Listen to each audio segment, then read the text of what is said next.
Indekos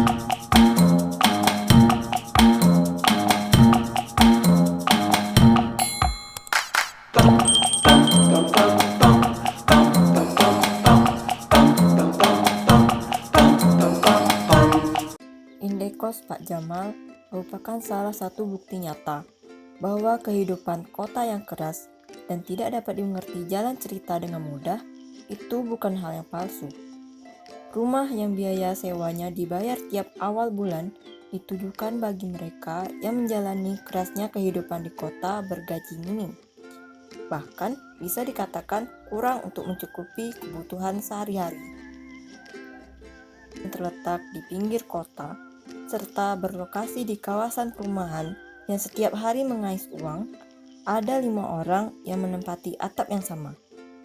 Indekos yang berdiri sejak 2019 dulunya hanya ditempati hanya 1 orang lantaran tidak ada indekos lain yang siap menampung, kini semakin diminati. Kebanyakan dari mereka yang tempat tinggalnya jauh dari tempat kerja menempati indekos walaupun bukan dipaksa. Termasuk juga mereka yang dulunya menempati tempat ini karena terbujuk dengan ajakan teman dan mengiming-iming teman itu sambil memasang tampang kasihan. Hingga pada akhirnya sang domba sadar bahwa ia terjerumus dalam perangkat penggembala domba. Hingga pada akhirnya ia sadar bahwa teman itu menyewa indekos lain karena lebih nyaman menurutnya. Jika dibandingkan dari segi kenyamanan, menurut mereka, indekos ini adalah rumah paling nyaman untuk ditinggali bersama. Penghuninya selalu menggalakkan untuk hidup bersih dan sehat. Kadang-kadang, Pak Jamal selaku pemilik indekos datang tiap akhir bulan untuk mengajak mereka gotong royong. Itu juga mereka melakukannya dengan terpaksa, atau karena diancam denda Rp100.000 oleh salah satu penghuni, serta membuat yang lain melayangkan protesnya. Setidaknya, teman yang dulu terkena perangkap domba tidak merasa menyesal jika memilih untuk menetap di tempat ini. Setidaknya juga, ia akan baik-baik saja jika dia ditipu. Karena dia sudah tahu yang mana serigala berbulu domba. Baginya, tempat ini menyimpan sejuta cerita. Konon katanya, untuk bertemu dengan penghuni indekos sangat sulit untuk dilakukan. Mereka hanya akan menjejakkan kaki dan menempelkan tulang punggungnya di dinding rumah saat sore hari atau menjelang tengah malam. Mulai pagi hari, satu persatu kepala sudah berseragam rapi dan mesin kendaraan telah dihidupkan lalu pergi menyisakan asap motor.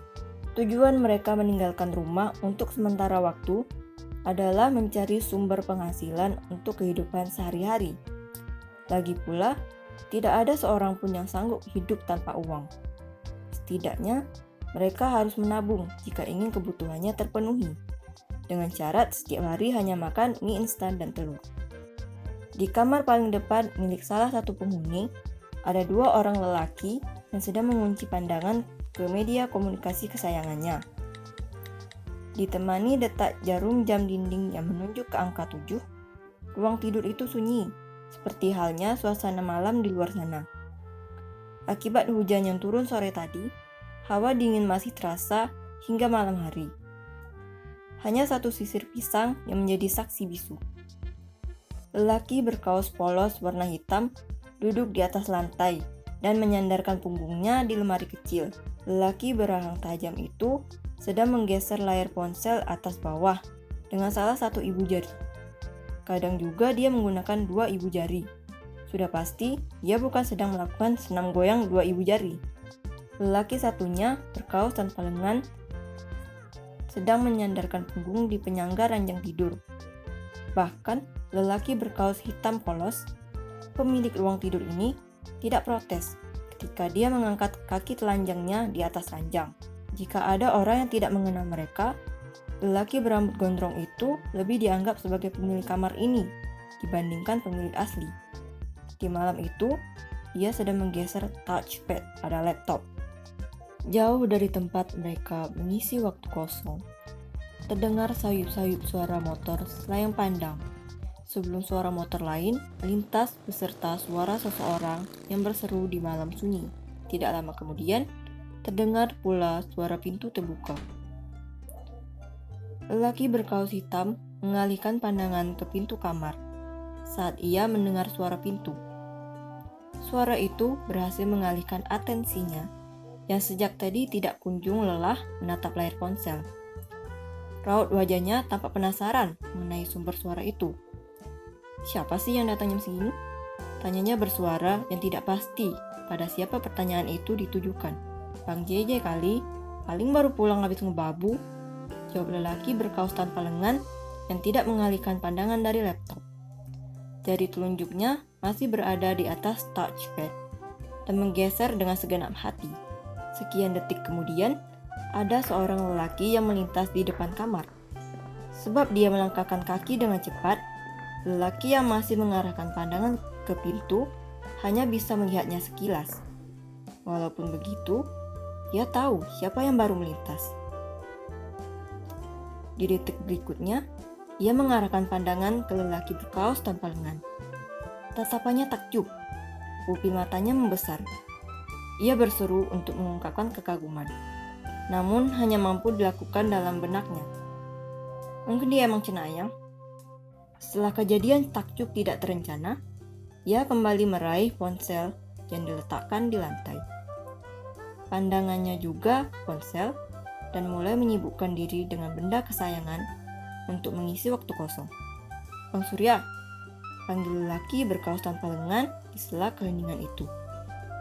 Jari telunjuknya kini tidak lagi bermain-main di atas benda datar tersebut. Lelaki kaos polos bernama lengkap Surya Lesmana tidak menoleh, namun mendengar panggilannya. Di sini, dia memang sering dipanggil abang, karena dia penghuni paling tua dan juga penghuni pertama. Oleh penghuni lain, dia hampir dijuluki penghuni megalitikum. Hah? Sautnya singkat. Tarkom di mana sih? Tanya lelaki berkaus tanpa lengan sesaat setelah dia menarik napas. Samping pagar berkah, batu 2, jawab Surya dengan singkat. Lelaki berkaus tanpa lengan melirik ke Surya yang kini sedang menggoyang-goyangkan kaki. Anjir, jauh banget. Gue tiap hari telat dong kalau gitu. Serunya yang tiba-tiba menaikkan nada bicara. Emang di sekitaran sini gak ada ya loker kosong? Tanya Surya kembali. Gak ada sih bang. Gue udah browsing sana sini full semua. Emang beneran gak diizinin kerja gue. Jawab lelaki yang kini meluruskan kaki di ranjang tidur milik Surya. Walaupun begitu, pemilik asli tidak pernah protes. Oleh karena itu, dia menjadi semakin nyaman menginjak kasur tanpa rasa bersalah. Lagian kenapa sih loker yang kosong cuma itu doang? Tuhunya. Tetap tabah ya, walau lo awalnya bilang gak suka, ntar pada akhirnya lo bakalan kerja di situ juga. Karma selalu datang belakangan. Tutur Surya yang mendadak menirukan nada bicara pemberi kutipan terkenal dan mengutip kalimat tanpa tahu siapa yang diambil secara sembarangan. Di detik itu, dia menjadi orang sok bijak dan menyombongkan diri karena memamerkan pengetahuan. Lelaki berkaus tanpa lengan kembali mengarahkan perhatian ke layar laptop. Ya mau gimana lagi bang? Gue gak bisa bangun pagi. Jalanan pagi juga bakalan macet kayak semut. Sampai sana kayaknya gue bakalan sering ditegur deh. Ujarnya yang kembali melontarkan keluhan. Surya menoleh. Sedetik kemudian, terdengar embusan napas yang lebih diartikan sebagai embusan napas pertanda sudah lelah mendengar keluhan tersebut.